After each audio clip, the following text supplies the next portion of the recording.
It's a sheer waste of life.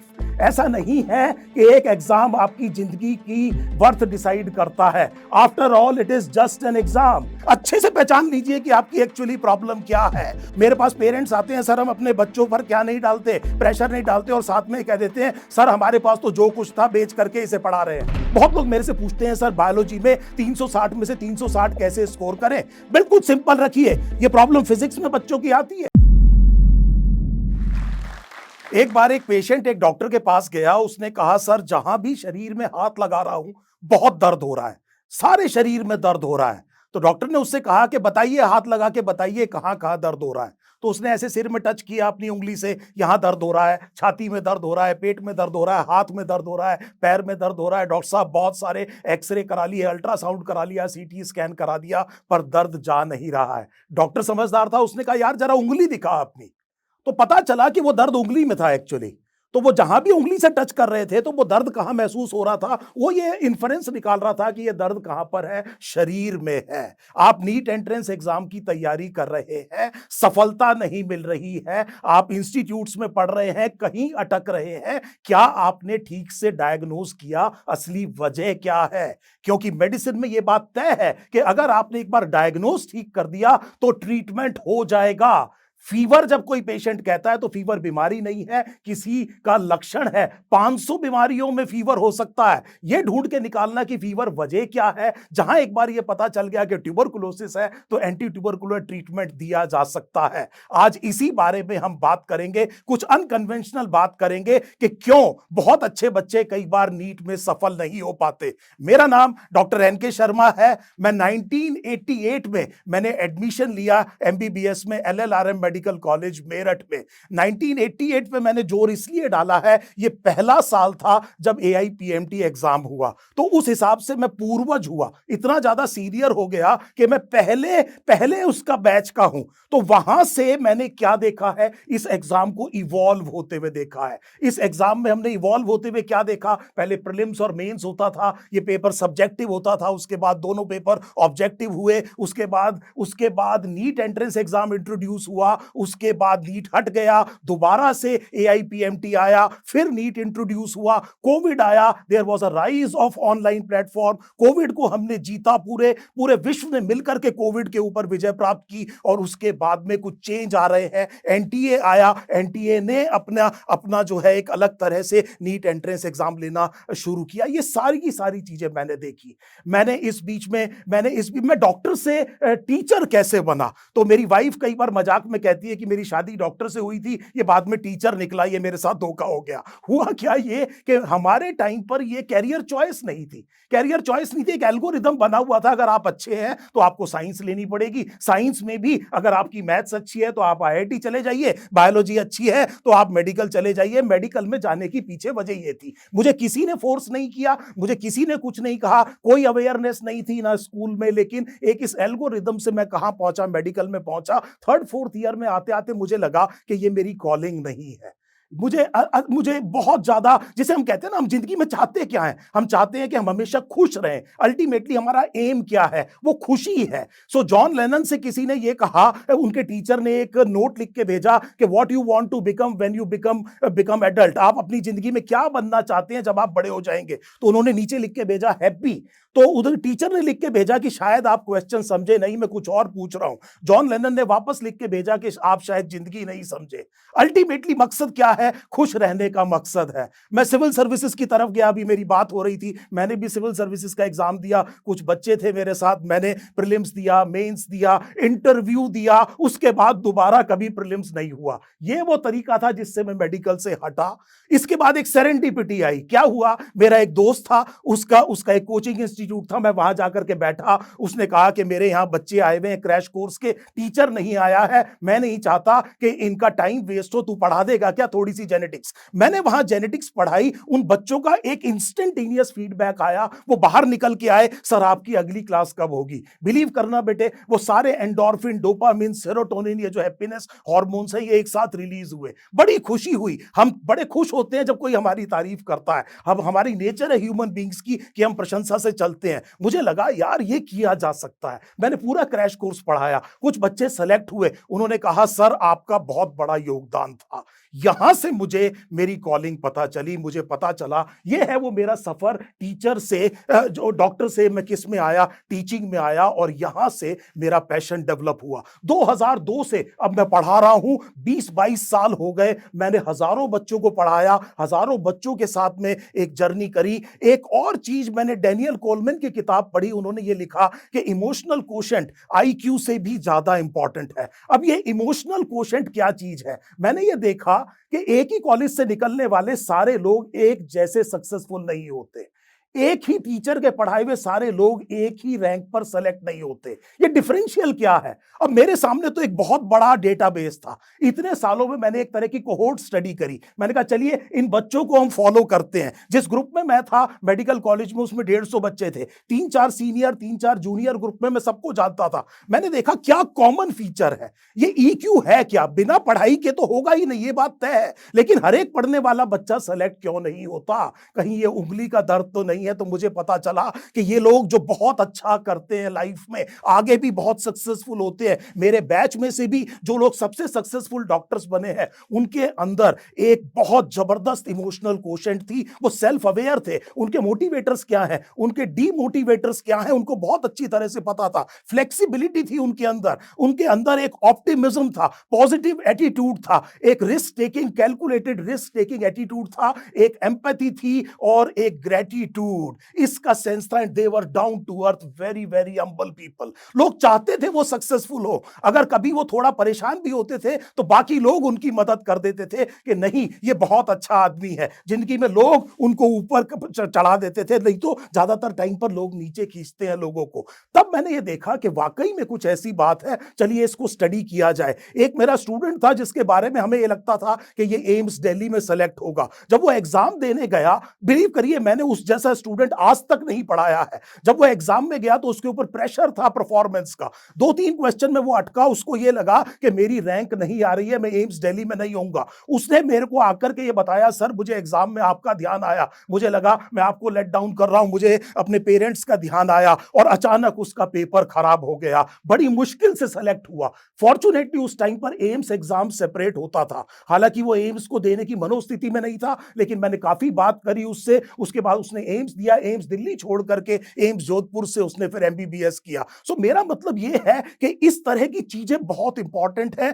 देखिए WHO जब health को डिफाइन करता है, 12वीं में आपको क्या पढ़ाते हैं? Health is a state of complete physical, mental and social wellbeing. इसके अलग अलग डायमेंशन है, लेकिन मेंटल हेल्थ हमारे यहाँ टाबू है। अगर हम मेंटल हेल्थ पे बात करते हैं तो ऐसा लगता है कुछ नेगेटिव सेंस में बात कर रहे हैं। सच्चाई ये है कि बड़े बड़े जो राष्ट्रपति हैं देशों के, जो आप विराट कोहली जैसे लोग हैं, ये लोग पॉजिटिव साइकोलॉजी का सहारा लेते हैं। बड़े टूर्नामेंट से पहले इंडियन टीम्स को कोचेस दिलाए जाते हैं, साइकोलॉजी वाले लोगों को उनसे बात कराई जाती है ताकि उनका जो फ्रेमवर्क है, जो माइंड सेट है, वो प्रॉपर हो जाए। अब हमें पता है कि ये माइंड बहुत अच्छा सर्वेंट है, बड़ा खराब मास्टर है। आपके सामने सिचुएशन आती है, आप जब रिस्पॉन्स करते हैं, बीच में आपके पास चॉइस होती है, आप सेरिब्रम से सोच के रिस्पॉन्स करेंगे या एमिगडाला, आपने तो पढ़ा है बायोलॉजी में, एमिगडाला से आप रिएक्टिव रिस्पॉन्स करेंगे। तो ये सारी चीजें हमें पता चलती जा रही हैं। अब हमें पता है कि सक्सेस का एक्चुअली मायने क्या है। सो बड़े ध्यान से मैंने अभी पीछे एक अखबार पढ़ा, बहुत दिल दुखी हुआ मेरा,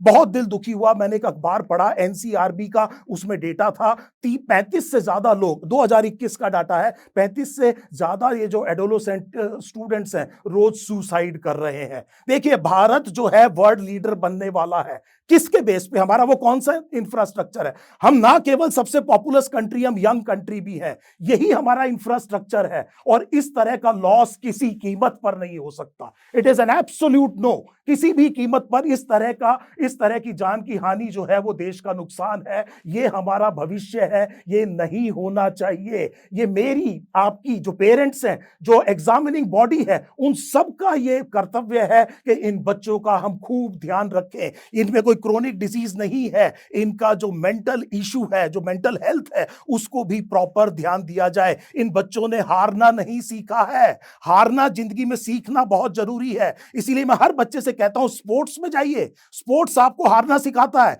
आप एक दिन किसी से हारते हैं, अगले दिन और तैयार होकर आते हैं कि इससे फिर लड़ूंगा, और उसके बाद फिर हारते हैं, लेकिन खेलना नहीं छोड़ते। ये जो चीज है, ये स्पोर्ट्स आपको सिखाता है। जब तक आप स्पोर्ट्स में नहीं जाएंगे, मैं आपको सॉल्यूशन दे रहा हूं, ये बहुत जरूरी चीज है। और देखिए बेटे, लीजिए, उस आर्टिकल में एक 8th क्लास की बच्ची ने सुसाइड किया। एक 8th क्लास, सोचिए क्या डिसाइड हुआ। आप सोचिए इस टाइम पर कौन सा कैरियर डिसाइड हो जाता है।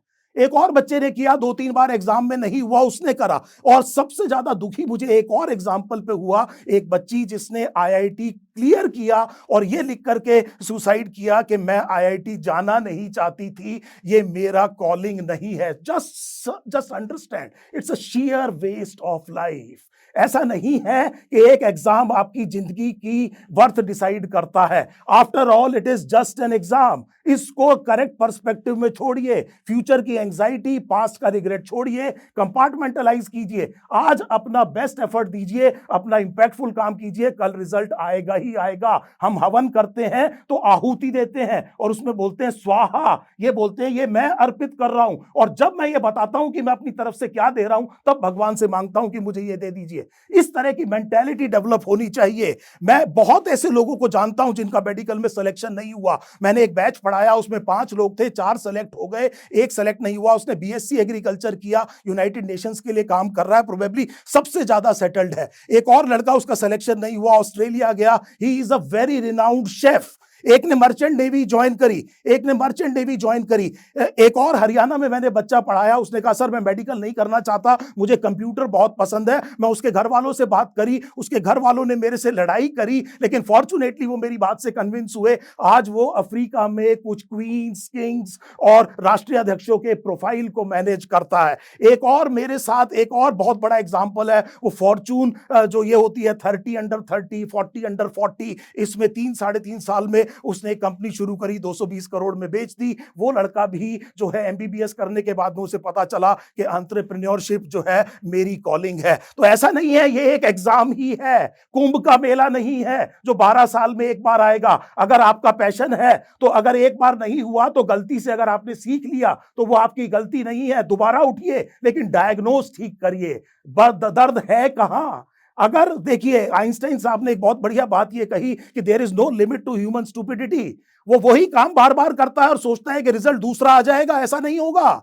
सो मैं आपसे ये कहना चाह रहा हूं कि आप अच्छे से पहचान लीजिए कि आपकी एक्चुअली प्रॉब्लम क्या है और उसके बाद में उसका ट्रीटमेंट करिए। This is a very very strong message. अपने साथ एक मेंटरशिप का ग्रुप रखिए। अपने पेरेंट्स से मैं कहता हूं 80% लैंग्वेज नॉन वर्बल होती है। मेरे पास पेरेंट्स आते हैं, सर हम अपने बच्चों पर क्या नहीं डालते, प्रेशर नहीं डालते, और साथ में कह देते हैं सर हमारे पास तो जो कुछ था बेच करके इसे पढ़ा रहे हैं। आप सोचिए बेटे, आप सोचिए क्या कह रहे हैं ये क्या आपने प्रेशर नहीं डाला? आपकी बात से भी नहीं लगना चाहिए कि ये प्रेशर है। इस टाइम पर बच्चा पता नहीं कोई ना कोई सिग्नल जरूर देगा। एक सपोर्ट सिस्टम होना चाहिए। क्या आपके बच्चे में इतनी कॉन्फिडेंस है कि वो जो भी प्रॉब्लम फेस कर रहा है खुल के आपसे बात कर सके? नहीं, तो ये आपका फेलियर है।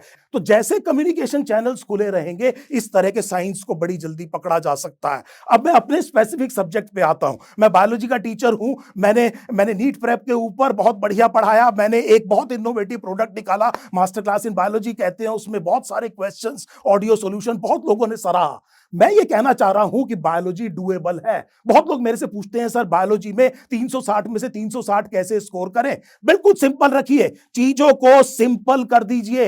अगर आपने चीजों को सही पर्सपेक्टिव में नहीं रखा तो आप कहीं ऐसा ना हो कि इसका भूत बना दें। आपके दिमाग में एक मॉन्स्टर क्रिएट नहीं होना चाहिए। फ्यूचर में किसी भी इवेंट को अगर आप कैटास्ट्रोफाइज कर देंगे तो इसे एंजाइटी कहते हैं। एंजाइटी की डेफिनेशन समझ लीजिए। फ्यूचर में कोई इवेंट होगा नहीं होगा पता नहीं, लेकिन आपने अभी से कैटास्ट्रोफाइज कर दिया और आप रोज उसके डर में जी रहे हैं। इसे आप एंजाइटी कहते हैं। इस काम को खत्म कीजिए। पेपर कैसा आएगा, कौन बनाएगा? देखिए, बायोलॉजी में बायोलॉजी आएगी, संस्कृत नहीं आएगी, मंगल ग्रह से नहीं होगा, यहीं से पेपर आएगा, एनसीईआरटी से ही पेपर बनेगा। ये वो किताब है जो आपने पढ़नी है। जैसे ही आप किताब को पढ़ते हैं साथ में जर्नल रखिए और उस किताब में एनोटेट कीजिए अपने हाथ से जो फैक्ट्स और कंटेंट है। बने बनाए मत लीजिए, बने बनाए मत लीजिए। एजुकेटेड को हिंदी में पढ़ा लिखा कहते हैं, कहीं ऐसा तो नहीं आप पढ़े पढ़े हैं लिखे ना हो। ये प्रॉब्लम फिजिक्स में बच्चों की आती है। वो ये कहते हैं सर एग्जाम में जाके 5-6 क्वेश्चन और ठीक हो सकते थे और उनमें कैलकुलेशन मिस्टेक हो गई। क्यों हो गई?